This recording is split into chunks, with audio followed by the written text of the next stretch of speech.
Hi, welcome to Students with Interrupted Formal Education, Bridging Where They Are and What They Need. This webinar is presented by myself, Brenda Custodio, and my co-author, Judith O'Loughlin. Together we wrote a book about students who are coming to our classrooms with an interrupted education, and we're going to talk about who those students are and what we can do to help them. It is based on a book that we just published through Corwin, and as you can see, the title is listed at the top, and it has 5 chapters.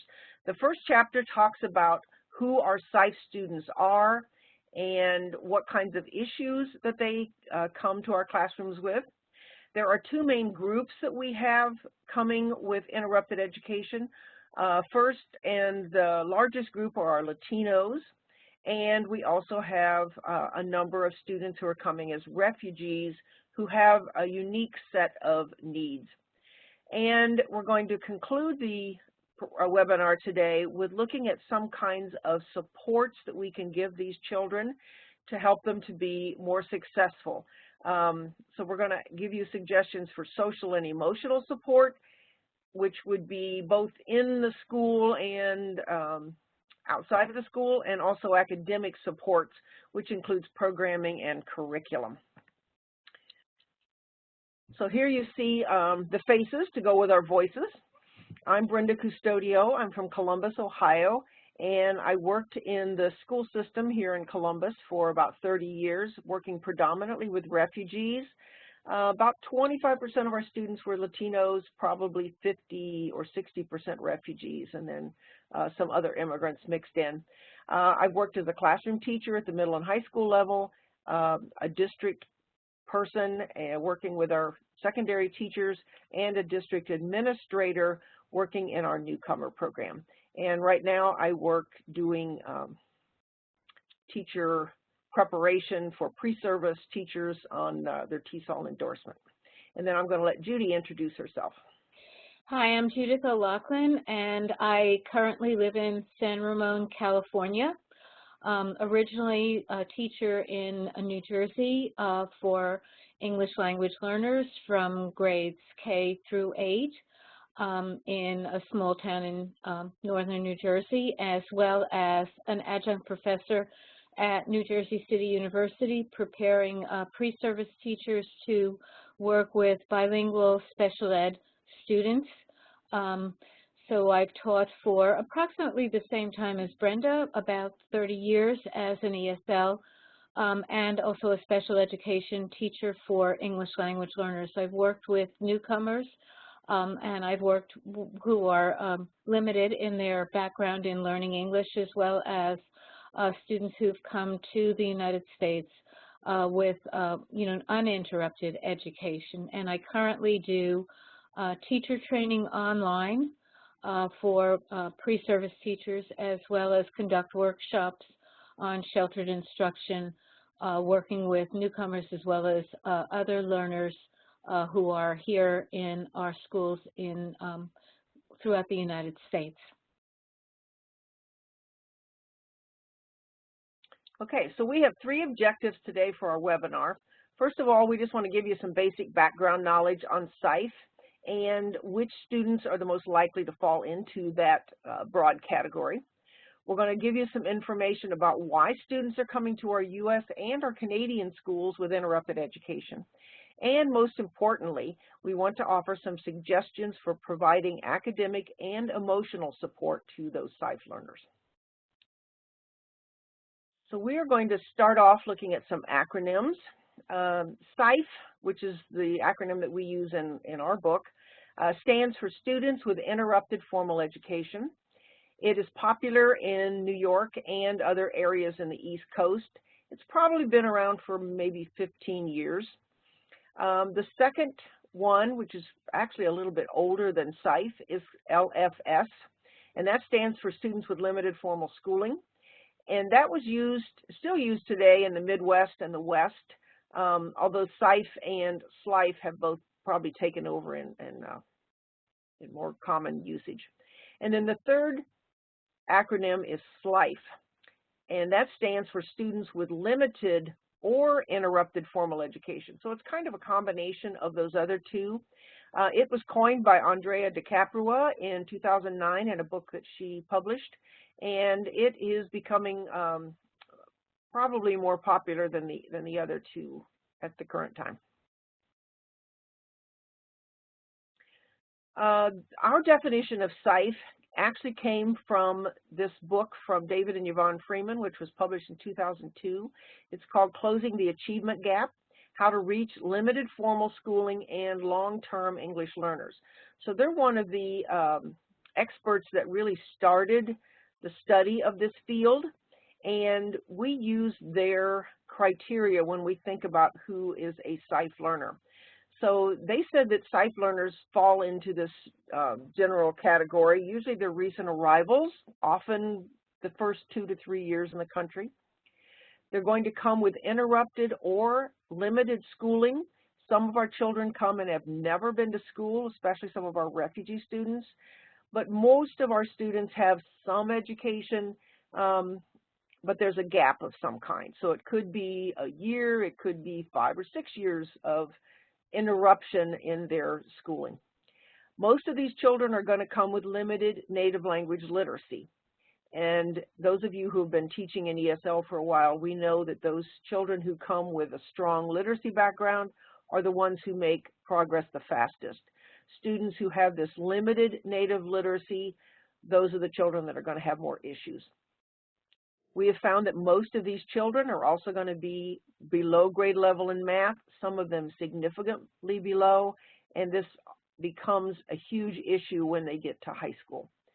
And all of these criteria usually add up to poor academic achievement across the board, because they're not only missing literacy in their first language, they probably have missed years of schooling in science, in social studies, in how to read and understand literature. So all of these things that we expect a middle and high school student to be able to do, these children are only able to do portions of that. And so it's up to us to figure out what they can do, what they don't know how to do yet, and then try to figure out how to bridge that gap. So we're going to start off by looking at one SIFE learner. This is a true story. It's somebody that I met a couple years ago. We are going to use a pseudonym for him, but we're going to look at what he has gone through and think about what types of services he might need to be successful. So we're going to call him Ricardo. He's a 15-year-old boy from Honduras. He attended school for 4 years until he quit to help his mother work on their farm. When he was 12, his mother was killed and he moved in with an uncle. When he was about 14, he started to be threatened by the local gangs. And those of you that are familiar with Central America, especially Honduras and El Salvador, gangs are thriving, and they are causing so many issues with the children there. So when he's 14, he was told by a gang member that if he did not join, he was going to be shot. His uncle took this seriously, and he paid a coyote to help Ricardo escape and make the dangerous trip from Honduras through Central America up to Mexico and across the border into the U.S. A coyote is the term we use for somebody who makes money getting people across the border. After 8 months, Ricardo was able to cross the border into Texas, but he was captured. He's one of our unaccompanied minors that we've heard so much about. He spent about 2 months in a detention center there, and then he was finally reunited, or actually united, with his father, whom he had never met. So Dad had since married, so this is, he'd left 14 years before. He had other children. Ricardo did not feel comfortable there. Dad and the new wife and children were not welcoming to Ricardo. The situation was very uncomfortable, and finally it was just untenable and he had to leave. So he left Dad and moved in with a cousin and an uncle in a nearby state. He is now enrolled in high school, but he's having lots of issues struggling to fit in. So we want you to think about some of the supports that Ricardo might need to be successful in his new school. So we've listed some of the things that we think Ricardo might need. We've divided them into two categories, academic supports and non-academic supports. So the first academic support would be sheltered content classes. So those of you that are familiar with sheltered instruction and the SIOP model, a sheltered content class would be teaching math or science or social studies with in the teacher's mind how to best help the students to access the content. So you may have limited vocabulary introduced each day. You may use lots of visuals. You may have an adapted text.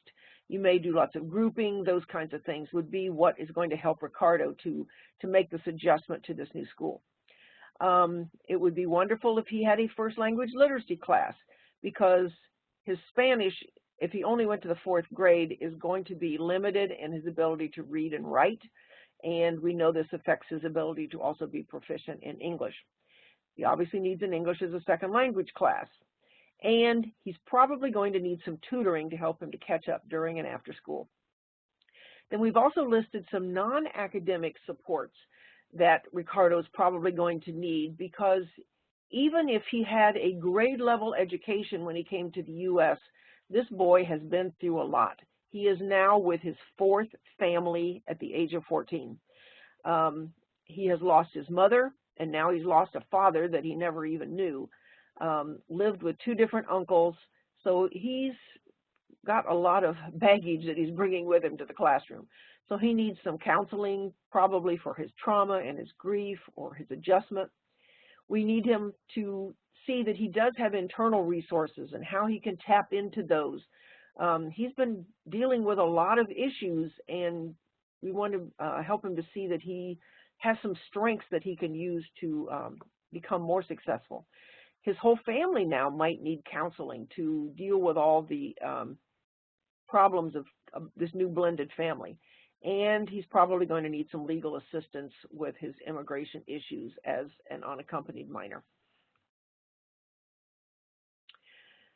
So one of the things that we have found when we're working with teachers is that it's very difficult to figure out who your SIFE learners are. So I selected this picture just as an example. As a teacher, can you tell by looking at this picture who are your SIFE learners? No.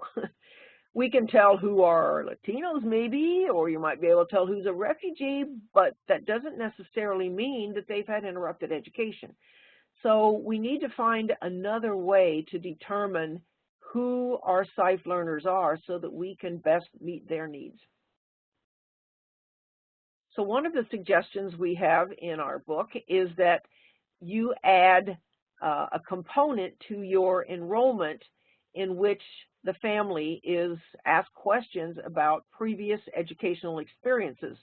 So you know more of how much schooling the student has had, maybe what type of schooling, what language it was in, so that you know where they are now and how to move them from that point forward. So I know it's hard to read these questions on this slide, so we've selected some and written them larger. So these are some of the sample questions that you may want to include in that initial school interview. Can your child read and write in his or her native language? Some children come with wonderful literacy in their first language. Other children come with none. At what age did your child begin to attend school? Some countries actually start at about age 4. Other places don't start till 7 or 8. So even if you're getting children at the elementary level, that can make a big difference on how much schooling the child has before they come to your classroom. You want to find out when was the last grade that your child attended, and you want to find out if there was a time when your child was unable to attend school. So we need you to, as you're doing this initial interview, to think about a couple things. First of all, families are going to be very nervous and reluctant to share some of this information. We need to keep in mind that in most countries, school is a division of the government, and they may feel like you are taking this information and going to share it with immigration or with welfare or who knows, they don't know where this information is going. So we need to explain to them that in the U.S., school is separate from the state and federal government. We get our funding from them, but we don't have to necessarily share all this information. That the children's information is private, and that we would not release this information with, to government entities. We also want them to understand why you need this information. So as we look at our two categories, the two groups that we're going to be having that are the most likely to fall into a SIFE category, we have refugees and we have Latinos. So this map shows some of the countries where most of our refugees are coming from. So you see the big circles with the boxes. These are areas of the world where there are large numbers of refugees who are being forced out of their country, usually because of war, could be from political problems, being a minority group that's being persecuted. For whatever reason, the people have to leave their home and go somewhere else. So around the world, there's about 60 million people right now who fit into this category. About 20 million are approved refugees by the United Nations High Commission on Refugees.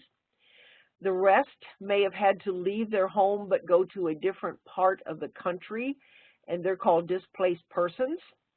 And then we also have people who are actually stateless. For example, our Palestinians who no longer have a country. So all of these different people make up this category of people who no longer have a country to call their own. And those children from those places face certain challenges that are probably unique to students that we have in our classroom.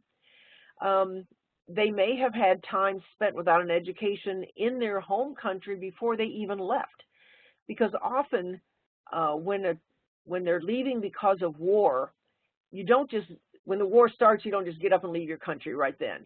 Usually you sit, you wait, you hope things are going to get better, you keep your kids home from school, you stay in your house, you don't go out. This can go on for months or years before it gets to the point where you realize this isn't going to get better. There is no hope for my family. I've got to get out of this situation. So during that time, children are usually not in school.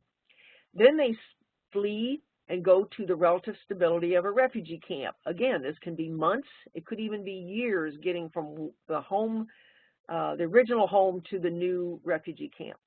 There's going to be trauma associated with this flight and relocation.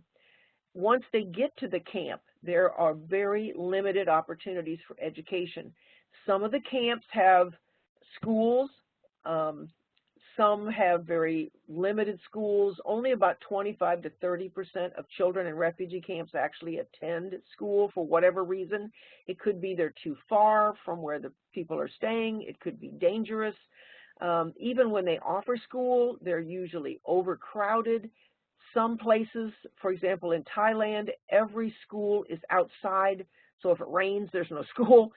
The teachers are often volunteers. They're not trained. They may have little or no textbooks.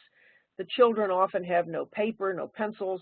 So even when they've been in school, it's certainly not the equivalent of what we would consider a typical year in the life of a child. And then the other larger category of people that we have in our schools are Latinos.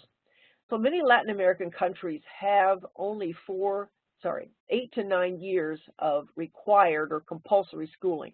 That includes the countries where most of our students are coming from: the Dominican Republic, El Salvador, Guatemala, Honduras, and Mexico. I don't have Puerto Rico on here because Puerto Rico is part of the United States. They have 12 years of compulsory education. So it's a different situation than our students who are coming from these other Latin American countries. Often families, even if they're in a place where school is required and they're in this first 8 to 9 years, the families may have to pay for the uniforms and the textbooks. They may have to pay for the transportation to get to the school. So even though the schooling itself may be free, the family may be so poor or so far away from the school that they're just not able to send the children. So sometimes they will go for a few years, and then, you know, something may happen in the family and they have to pull the children out, or the older children may stop attending to help work and support the family, and the younger children are able to continue for a while. Also, in rural areas, many times there will be very poor facilities, poorly trained teachers, and little enforcement of attendance laws.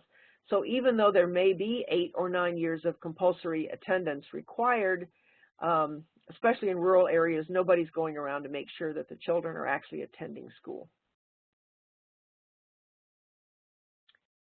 So we're going to now take a closer look, and I'm going to turn the rest of the webinar over to Judy. Okay. Hi. I'll take it from here. What are the issues that we have found that may be unique for SIFE? SIFE students. Frequently, these students are suffering from stress-related issues, and you can see that when you looked at the portrait of Ricardo and the different issues he had when he tried to reunite or to unite with his father, and finding that the situation was not helpful in terms of him becoming acculturated and entering school here. So many other students suffer from stress-related issues, abandonment, movement from one place to another, etc. Because of their movement, they have very special literacy and academic requirements because they've missed so many years of school, or they've been in and out of schools, and the gaps are just so great. Many experience very frequent and strong bouts of frustration because they just can't keep up with their peers in the classroom. They see what they're missing, and they don't know how to pull it all together on their own without really significant help. These students also have a much higher risk of dropping out. There's a very good article related to SIFE learners on color in Colorado as well, which correlates and coordinates with what we've written in our book. So here is a quote from our book about high dropout rates. We believe that programming designed for English learners with academic skills and first language literacy, as well as for students who have been in Western schools for most, if not all of their education, is not sufficient for most students with interrupted schooling. Making the assumption that the student has had consistent schooling and designing a program that meets that type of student's need will not work with your SIFE learner. The gap between what students are expected to be able to do and the skill set that students who have at their disposal is often too great. There's just a huge gap, and jumping across that gap is not easy, and the students frequently give up. One study was conducted by the Pew Research Center found that the dropout rate for teens with school problems before migration is in excess of 70% in comparison with 8% for other foreign-born youth who've had consistent instruction. So these are significantly high numbers for dropouts for these students, and we want to definitely keep them in school and support their learning and support them emotionally as well. Cummins and Collier have both written about time as a critical factor, and this is really significant for students with significant gaps in their formal schooling. They may need 10 years or more to acquire the academic language proficiency that will enable them not only to understand concepts and ideas for long-term success in school, but also for moving toward career goals and also getting employment at a higher level of monetary, salaries and so forth. And unless they can stay in school, this is not going to happen. So they have almost double the catch-up period that's predicted for students who have literacy skills in their first language. Cummins often calls it the train has left the station, and you have these students running after the train trying to catch up. So students who come to us in middle and high school with the need for 10 years require very specific and very clear ways of working with them so that you are supporting them not only academically, helping to fill in what they're missing, but emotionally helping them to understand that they can get there and you are here to help them reach their potential. So what special academic services and support do these students need? And we're looking at differentiation, integration into the classroom, basic instruction, and so forth from this map of the U.S.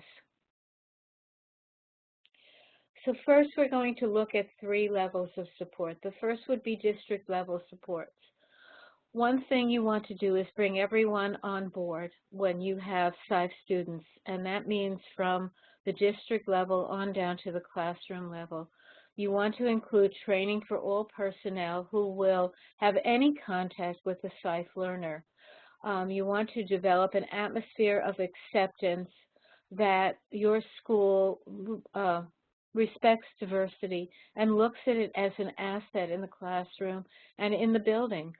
Your programming options need to support literacy development to help them fill in those content gaps so that you can have them catch that train that Cummins talks about that they're running after.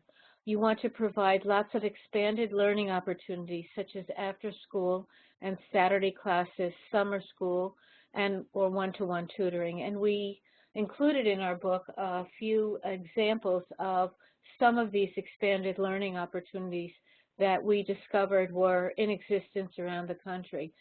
So first at the district level, the big key is you're walking into the district to register your child for school, or the child is coming with a relative who has picked this child up from his flight, and he's now here with all of these concerns and issues. You want to have this welcoming atmosphere right in the building the first minute that he walks in. At the school level, again, this is an atmosphere of acceptance. We are a community of learners within our whole school and in all of our classrooms. We want to also include the idea that we have a knowledgeable and caring staff. So that means a lot of professional development for any of the teachers who will work with the English language learners who have interrupted education. They have to know more about what it is that these students are lacking and what it is that they need from the staff. So it's not a one-size-fits-all learners. There should be courses that assist students to make transition from what they know to what they are expected to be able to do, especially important in math. So the basic skills of mathematics and reading to learn are very key to creating a successful transition.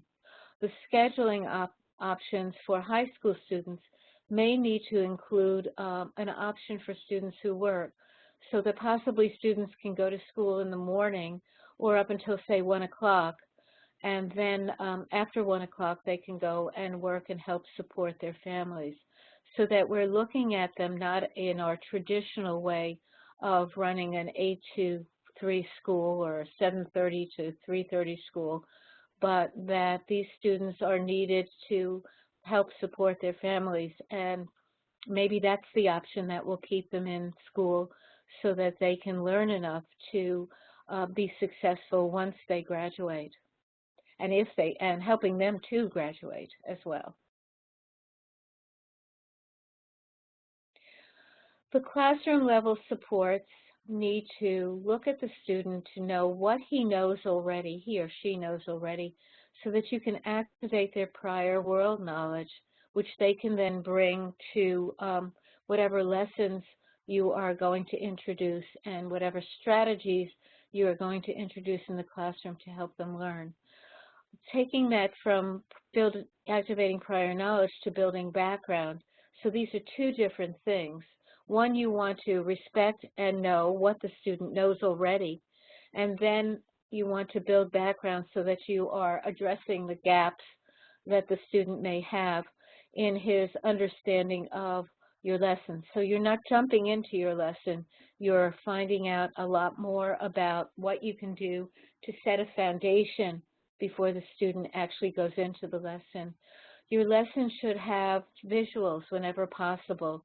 And because we have so many more resources now with technology and the internet and visuals that are available in many new materials for working with SIFE learners, you want to make sure that there is a visual that can be seen and that also can be remembered in, in visualizing to connect to words, vocabulary, and concepts.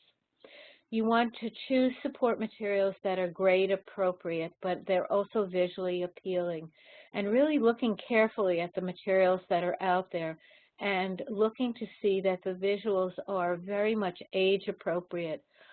Very often you will find support materials that are meant for much younger learners with visuals that look like young children, and that is really shuts down an older student's ability to or desire to learn when he's looking at pictures of children that are 6, 7, 8 years old in scenes that are not appropriate for a middle or a high school student. So you have to be very careful with choosing your support materials.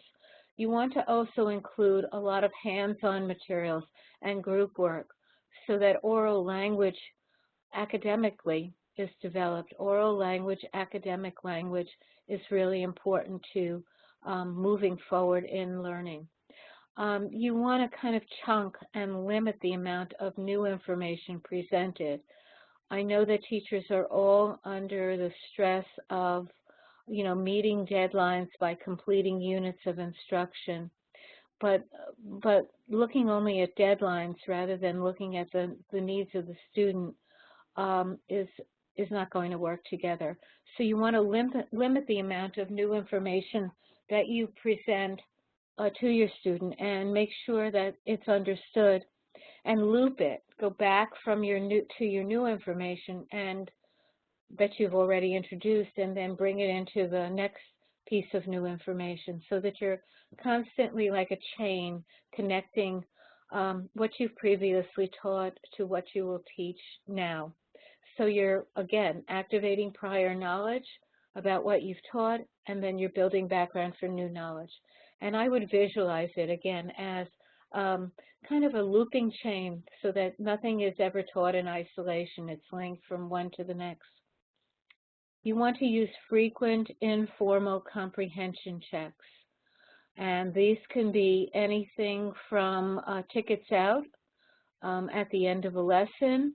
They can be observation tools in which you walk around and observe as your students are working with partners or in small groups. They can be short, quick writes that your students perform so that you can see their progress.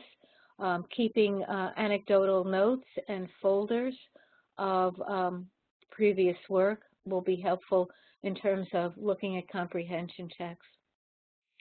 You want to also adapt assessments and grading as needed.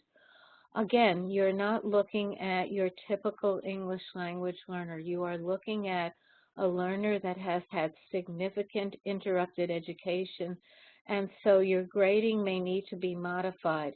And the support of your administration in your building and the administration at the district level to understand that a varying approach to how to assess and grade will be needed, at least at the beginning and through the intermediate times that these new students are in your classroom. Okay, at this point, stop and think for a minute about any other academic supports that could be used in your school to support SIFE learners. You've been listening to both of us talk about this, and what else would you think would be helpful? And what else have you used?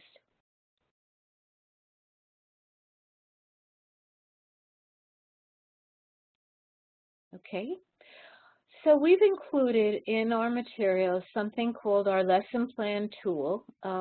It's in our new book, and what it does is it sets a foundation for a sheltered instruction lesson, and it works from looking at what the standards are for content and what the standard content learning and what the standards are for English language development, as each state within the United States and other countries also have ELD standards, English language development standards. What you will do at the introduction of your lesson, how you will introduce it, how you will determine your vocabulary.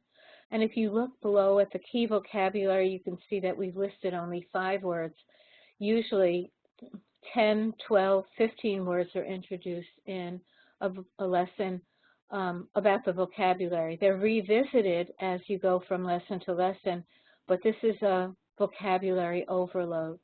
So think back a little bit earlier about talking and thinking about a chain of revisiting what you've done before and then moving forward. So by introducing smaller amounts of vocabulary would be very helpful for your learner, and they would be learned and not be overwhelming.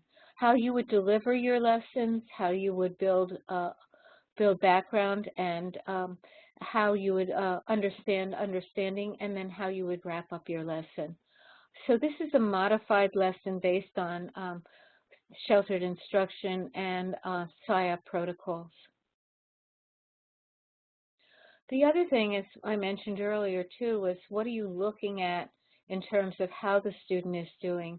And so we've developed also a academic performance observation checklist with which you can periodically check to see how the student is doing in the criteria you set out. And this is just a sample. You can add to it. You can change some things depending upon what you're teaching. So you have your performance expectations, and you have always, often, sometimes, and never, and a place to put down comments.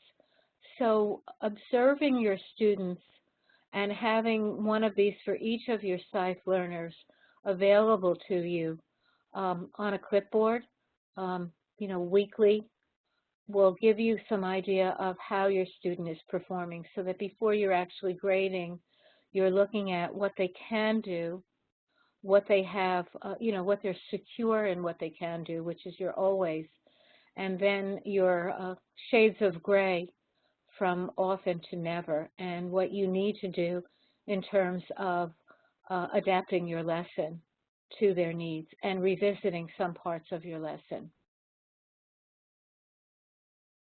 So here are a few that you can see a lot better than you could see on the previous slide.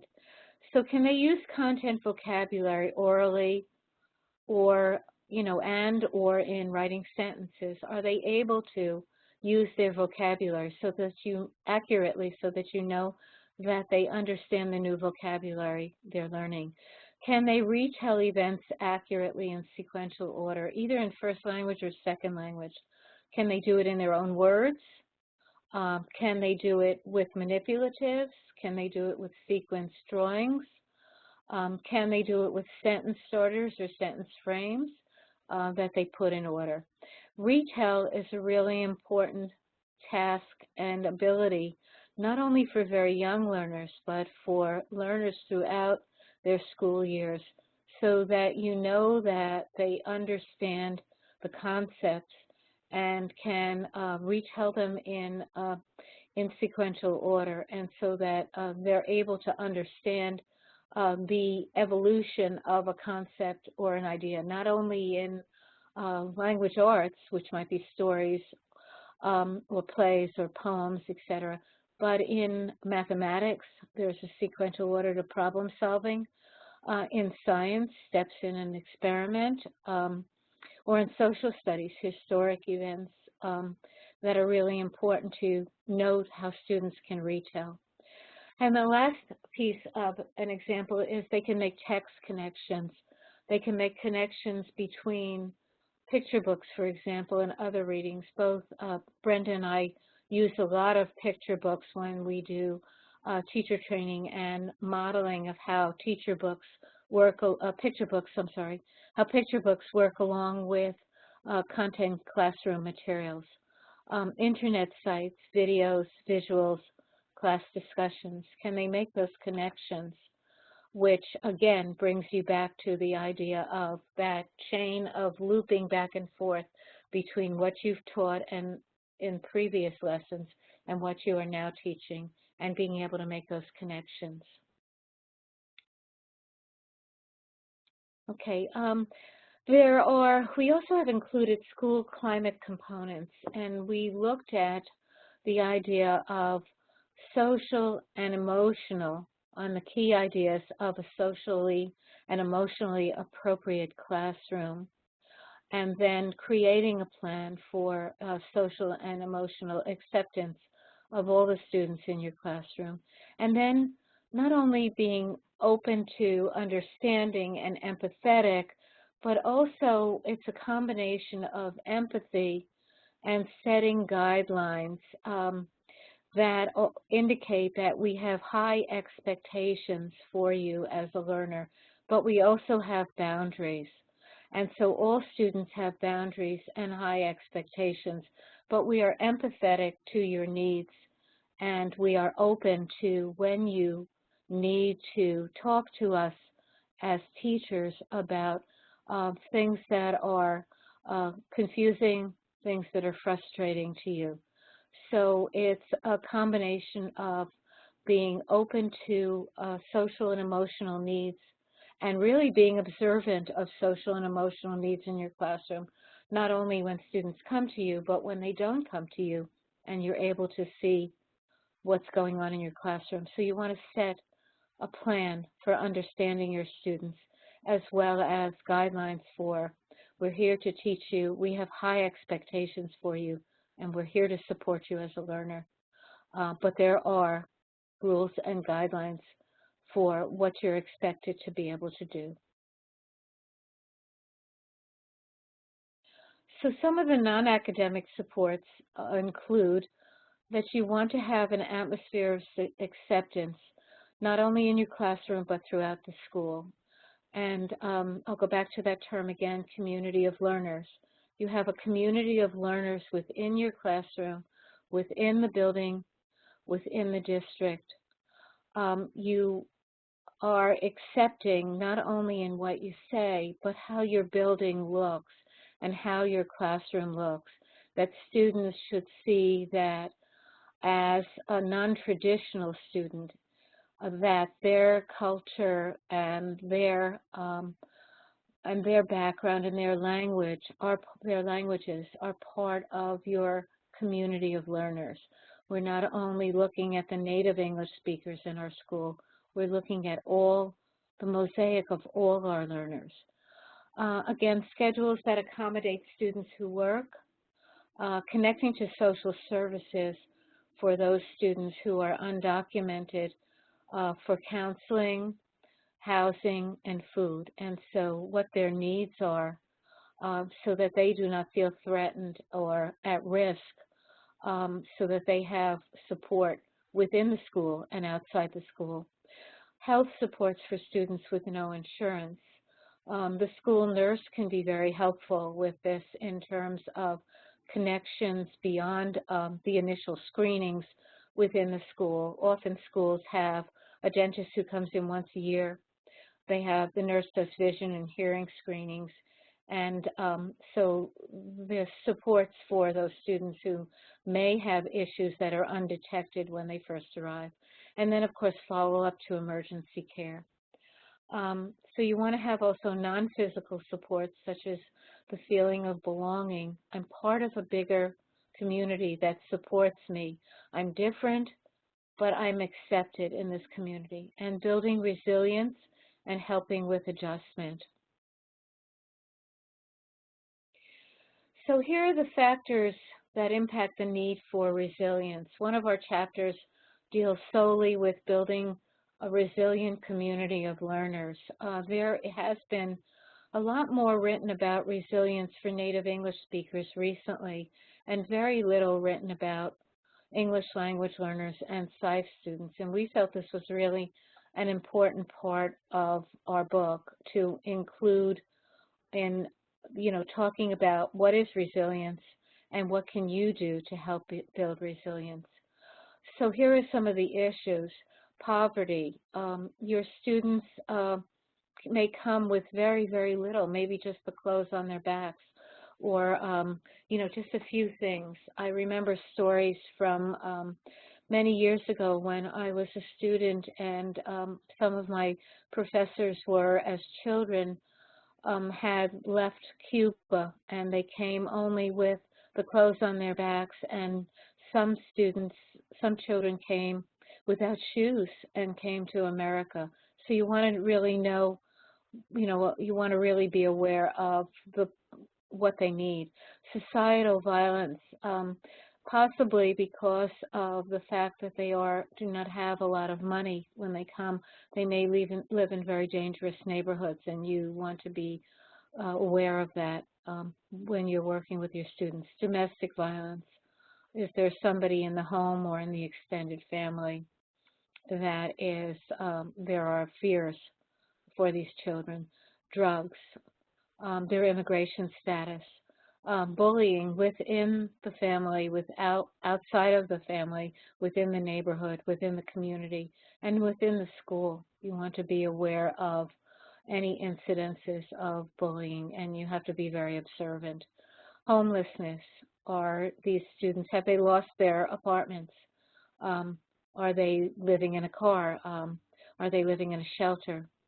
And self-esteem, and self-esteem goes for all of these pieces of environmental factors. Educational factors. Do they have peer pressure within the classroom, within the school, and actually within their own community of learners from their own culture? Is there pressure to succeed? The academic rigor of the classroom, which we've talked about earlier. The language barrier and the frustration in trying to communicate needs. Grades, test scores, the requirements for graduation within your school, and how do we keep students motivated? Are there people in the community who are from their same culture group who have succeeded that can be mentors in terms of motivation to stay in school? So one of the things that we looked at was these 3 strategies to help SIFE learners build resilience. And again, this research comes out of someone named Gottberg, and she did this research with native English speakers, but it has a significant relevance to English learners and SIFE learners in particular. So the 3 are the I have, I am, I can. And so we'll look at on the teacher side and the learner side. Strategy 1 in the I have is for the teacher to help the student understand that you are here to build strong relationships with these newcomers and their families. On the student side, the I have means I have these resources and people available to offer support. So the teacher helps the student learn what they have as resources and who they can turn to for their needs. And so this can become a written narrative, an oral narrative, a written narrative that's revisited periodically to add to what I have as resources.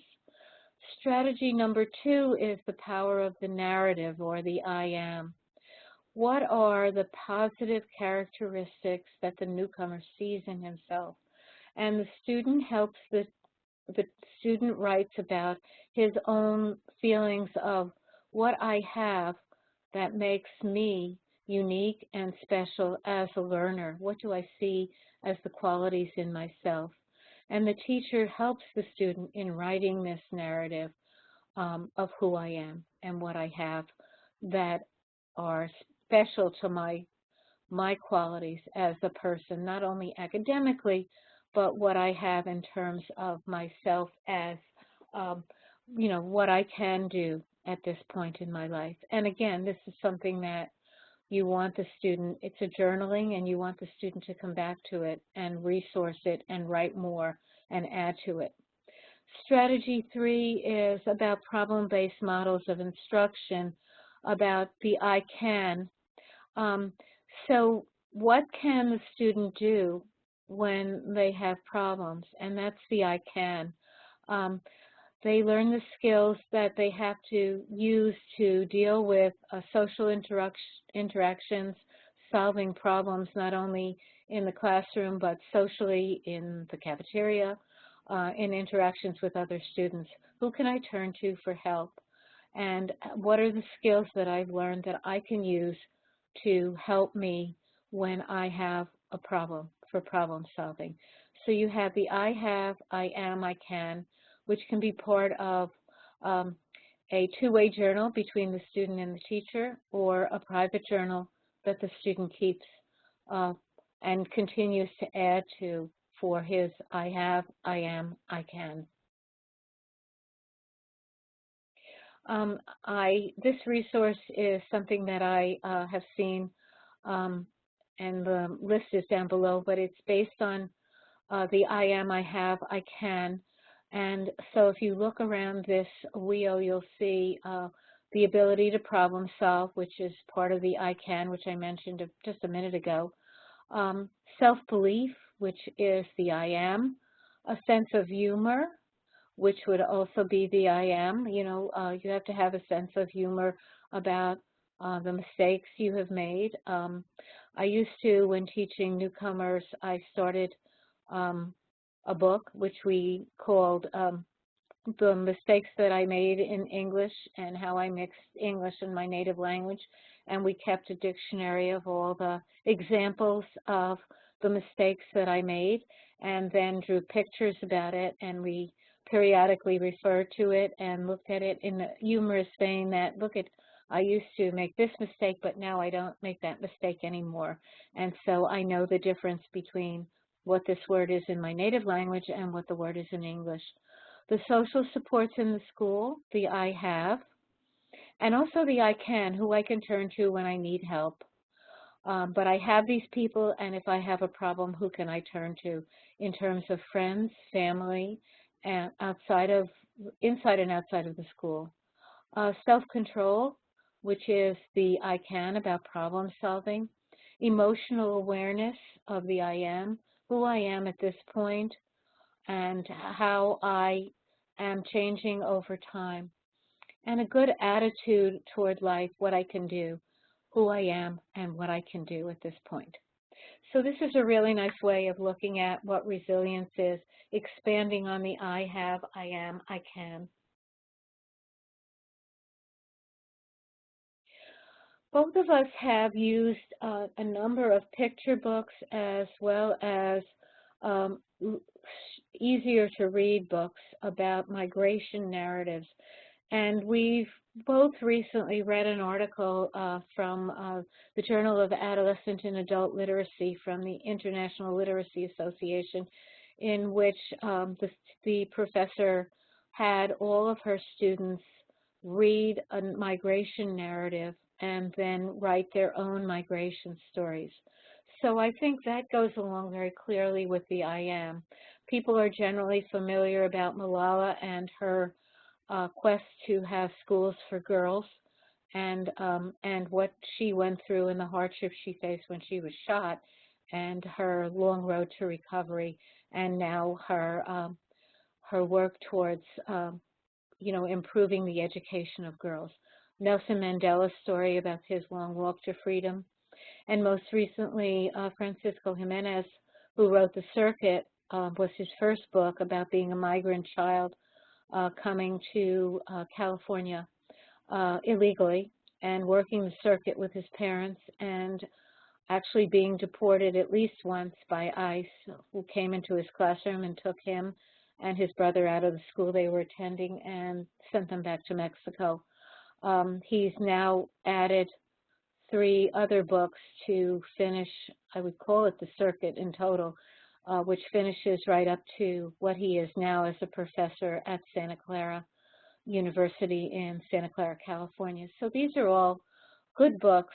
And The Color of Home, thinking about what your home reminds you of and the colors in your home that stay with you, because every community and environment has different colors and you want to keep those in your mind. And all of us have different parts of communities that we grew up in that stay with us as beautiful memories of our childhood and how we felt acceptance in our own community. So these will help students to write and talk about who I am. So we also suggest that you use some sample worksheets in which you can develop an I have and I can, table of what I have. Okay, so if I have, who are the family supports that I have? What are the school supports? Who are the community supports that I have? And then what I can do now and what I will be able to do soon. So the cans, what I can do, I can request help when I'm reading, when I don't understand something. What I hope to be able to do soon is complete a homework assignment on time and possibly by myself, and then the steps I would take. So this can be part of all their journaling as well, so that students will, over time, be able to see how they've made progress and how they have become resilient learners. Just a note on this, too, that when students can't write very much in English or even 1 or 2 words, they can draw. And drawing becomes an important part of being able to understand that a drawing says just what words would say, and over time, students will be able to add words in English to their drawings and then write totally in English. We've also provided a resiliency checklist, and I think on the next slide we have a few examples that are a little bit bigger. This is only part of the checklist, looking at creating an environment in your school that fosters resilience among learners.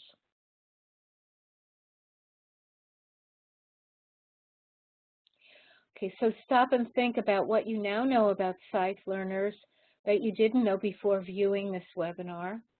And what would your next step be to better support SIFE learners in your own setting? What would you do? We've asked you at one point what you would do about your lessons and how you would shelter, and what other things could you do to support SIFE learners in your own environment?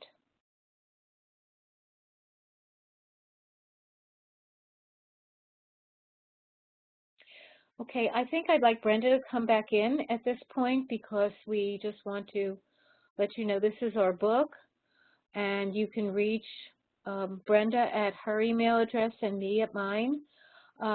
We also want you to know that we have also put together a group for SIFE learners where you can interact with others on Facebook. We hope you will be interested in finding out more about our book and finding out more about us, as well as looking on Facebook and posting some of the things that you've learned throughout this webinar, and want to also include and share your ideas there as well. Okay, and I just want to thank you as well, and you're welcome to contact me as well. Okay, thank you so much.